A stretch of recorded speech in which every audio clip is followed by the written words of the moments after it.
Hi friends, ನಾನಿವತ್ತು summer ಸ್ಪೆಷಲ್ಲಾಗಿ ಮಜ್ಜಿಗೆ ಸಾರು ಮಾಡ್ತಾಯಿದ್ದೀನಿ. ಇವಾಗ ಮಾಡೋ ವಿಧಾನ ಹೇಗಂತ ನೋಡೋಣ. ನಾನಿಲ್ಲಿ ಒಂದು ಅರ್ಧ ಲೀಟ್ರಷ್ಟು ಮೊಸರನ್ನ ನೀಟಾಗಿ ಮಜ್ಜಿಗೆ ಮಾಡಿಕೊಂಡಿದ್ದೀನಿ.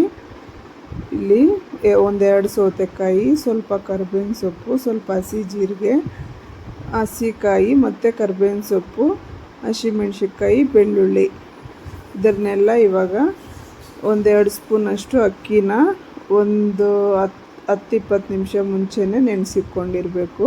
ಇವಾಗ ಇದನ್ನೆಲ್ಲ ನಾನು ಮಿಕ್ಸಿಗೆ ಹಾಕ್ಕೊತಾ ಇದ್ದೀನಿ. ನೋಡಿ, ಇದನ್ನೆಲ್ಲ ಒಂದು ಜಾರಿಗೆ ಹಾಕ್ಕೊಂಡು ಸ್ವಲ್ಪ ನೀರು ಹಾಕ್ಕೊಂಡು ನೀಟಾಗಿ ಪೇಸ್ಟ್ ಮಾಡ್ಕೋಬೇಕು. ಇದನ್ನ ಇವಾಗ ಈ ಸಾರಂತೂ ತುಂಬಾ ಚೆನ್ನಾಗಿರುತ್ತೆ. ಸಮ್ಮರಲ್ಲಿ ಈ ಸಾರು ತಿನ್ನೋದ್ರಿಂದ ನಮ್ಮ ಬಾಡಿಗೆ ತುಂಬಾ ಕೋಲ್ಡಾಗಿ ಚೆನ್ನಾಗಿರುತ್ತೆ. ನೋಡಿ, ಇಲ್ಲಿ ನಾನಿವಾಗ ಮಜ್ಜಿಗೆನ ಮಾಡ್ಕೊತಾ ಇದ್ದೀನಿ. ಅರ್ಧ ಲೀಟ್ರ್ ಅಥವಾ 1/4 ಲೀಟ್ರ್, ನಿಮ್ಗೆ ಎಷ್ಟು ಜನ ಇರ್ತಾರೋ ನೋಡಿಕೊಂಡು ನೀಟಾಗಿ ನಾವು ತಗೊಂಡು ಮಜ್ಜಿಗೆ ಮಾಡ್ಕೋಬೇಕು ಮೊಸರನ್ನ. ನೋಡಿ, ಇವಾಗ ನೀಟಾಗಿ ನಾನು ಮಜ್ಜಿಗೆ ಮಾಡ್ಕೊಂಡಾಯಿತು. ಇವಾಗ ಒಗ್ಗರಣೆ ಮಾಡ್ತಾಯಿದ್ದೀನಿ. ಒಗ್ಗರಣೆಗೆ ಒಂದು ಸ್ವಲ್ಪ ಚಿಕ್ಕ ಬಾಣಲಿ ಇಟ್ಕೊಂಡು ಅದರಲ್ಲಿ ಸ್ವಲ್ಪ ಎಣ್ಣೆ ಹಾಕಿ, ಎಣ್ಣೆ ಬಿಸಿ ಆದಮೇಲೆ ನಾನಿಲ್ಲಿ ಸ್ವಲ್ಪ ಸಾಸಿವೆ ಮತ್ತು ಜೀರಿಗೆ, ಇದು ಎರಡು ಸ್ವಲ್ಪ ಚಟಪಟ ಅಂದಮೇಲೆ ಕರಿಬೇವು ಹಾಕ್ಕೊತೀನಿ. ನೋಡಿ, ಕರಿಬೇವು ಸ್ವಲ್ಪ ಫ್ರೈ ಆದಮೇಲೆ ಮತ್ತು ಸೌತೆಕಾಯಿ ಹಚ್ಚಿಟ್ಕೊಂಡಿದ್ವಲ್ಲ, ಸೌತೆಕಾಯಿ ಹಾಕ್ಕೋಬೇಕು. ಸೌತೆಕಾಯಿ ಹಾಕೋದ್ರಿಂದ ಈ ಮಜ್ಜಿಗೆ ಸಾರು ತುಂಬಾ ಚೆನ್ನಾಗಿರುತ್ತೆ. ಒಂದು ಸಲ ಟ್ರೈ ಮಾಡಿ ನೋಡಿ, ನೀವೇ ಮತ್ತೆ ಮತ್ತೆ ಮಾಡ್ತೀರಾ. ಅಷ್ಟು ಟೇಸ್ಟಿಯಾಗಿರುತ್ತೆ. ರೈಸ್ಗೂ ಮುದ್ದೆಗೂ ಎಲ್ಲಕ್ಕೂ ಚೆನ್ನಾಗಿರುತ್ತೆ ಈ ಸಾಂಬಾರು. ನೈಟಲ್ಲಿ ನಾವು ಯಾವಾಗಾದರೂ ಒಂದು ಟೈಮ್ಗೆ ಮಾಡ್ಕೊಂಡು ತಿನ್ಬೋದು. ತುಂಬಾ ಚೆನ್ನಾಗಿರುತ್ತೆ. ಮಧ್ಯಾಹ್ನ ಹೊತ್ತೂ ಮಾಡ್ಕೋಬೋದು. ಒಂದು ಸಲ ಟ್ರೈ ಮಾಡಿ ನೋಡಿ, ತುಂಬಾ ಚೆನ್ನಾಗಿರುತ್ತೆ. ಇನ್ನು ನನ್ನ ಚಾನಲ್ನ ಯಾರ್ಯಾರು ಸಬ್ಸ್ಕ್ರೈಬ್ ಮಾಡ್ಕೊಂಡಿಲ್ವೋ ಪ್ಲೀಸ್ ಸಬ್ಸ್ಕ್ರೈಬ್ ಮಾಡ್ಕೊಳ್ಳಿ.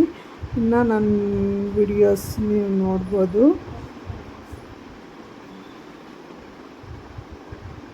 ನೋಡಿ, ಇವಾಗ ಈ ಸೌತೆಕಾಯಿನ ಸ್ವಲ್ಪ ಉಪ್ಪು ಹಾಕ್ಕೊಂಡು ಸ್ವಲ್ಪ ಫ್ರೈ ಮಾಡ್ಕೋಬೇಕು. ಜಾಸ್ತಿ ಏನು ಬೇಯೋಂಗಿಲ್ಲ, ಇವು ಬೇಗನೆ ಫ್ರೈ ಆಗಿಬಿಡ್ತವೆ.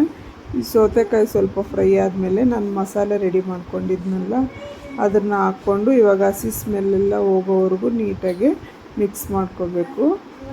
ನೋಡಿ, ನಾವು ಅಕ್ಕಿ ರುಬ್ಕೊಂಡಿರೋದ್ರಿಂದ ಇದು ಬೇಗನೆ ಗಟ್ಟಿಯಾಗಿಬಿಡುತ್ತೆ. ಅಲ್ಲಿವರೆಗೂ ನಾವು ನೀಟಾಗಿ ಫ್ರೈ ಮಾಡ್ಕೋಬೇಕು. ಇದು ಸ್ವಲ್ಪ ಫ್ರೈ ಆದಮೇಲೆ ನಾನು ಇವಾಗ ಜಾರಲ್ಲಿ ಸ್ವಲ್ಪ ನೀರು ಹಾಕ್ಕೊಂಡು ಅದನ್ನು ಇವಾಗ ಹಾಕ್ಕೊತಾ ಇದ್ದೀನಿ. ನೋಡಿ, ಇದು ಎಲ್ಲ ನೀಟಾಗಿ ಇವಾಗ ಫ್ರೈ ಮಾಡ್ಕೋಬೇಕು. ಇದೆಲ್ಲ ಇವಾಗ ಸ್ವಲ್ಪ ಗಟ್ಟಿ ಆದಮೇಲೆ ನಮಗೆ ಎಷ್ಟು ಬೇಕೋ ಅಷ್ಟು ರುಚಿಗೆ ತಕ್ಕಷ್ಟು ಉಪ್ಪು ಹಾಕ್ಕೊಂಡು ನೀಟಾಗೆಲ್ಲ ಮಿಕ್ಸ್ ಮಾಡಿ ಇವಾಗ ಇದನ್ನು ನೀಟಾಗಿ ಮಿಕ್ಸ್ ಮಾಡಿಕೊಂಡು ಸ್ವಲ್ಪ ಹೊತ್ತು ಹಂಗೆ ಸ್ಟವ್ ಆಫ್ ಮಾಡಿಕೊಂಡು ಇದು ಫುಲ್ಲು ತಣ್ಣಗಾಗೋವರೆಗೂ ಬಿಟ್ಬಿಡಬೇಕು. ಬಿಸಿಯಲ್ಲೇ ಮಜ್ಜಿಗೆಗೆ ಹಾಕೋಕ್ಕೆ ಹೋಗ್ಬಾರ್ದು, ಒಡೆದೋಗ್ಬಿಡುತ್ತೆ. ಹಂಗಾಗಿ ಇದನ್ನು ಸ್ವಲ್ಪ ಹೊತ್ತು ಹಾಗೇ ಬಿಟ್ಬಿಟ್ಟು ಆಮೇಲೆ ಫುಲ್ ತಣ್ಣಗಾದ್ಮೇಲೆ ಮಜ್ಜಿಗೆಗೆ ಮಿಕ್ಸ್ ಮಾಡಿಕೊಂಡ್ರೆ ತುಂಬ ರುಚಿಕರವಾದ ಮಜ್ಜಿಗೆ ಸಾರು ರೆಡಿ ಆಗುತ್ತೆ. ಒಂದು ಸಲ ಟ್ರೈ ಮಾಡಿ ನೋಡಿ, ತುಂಬಾ ರುಚಿ. 10 ನಿಮಿಷಕ್ಕೆಲ್ಲ ಮಾಡ್ಕೊಬಿಡ್ಬೋದು ನಾವು.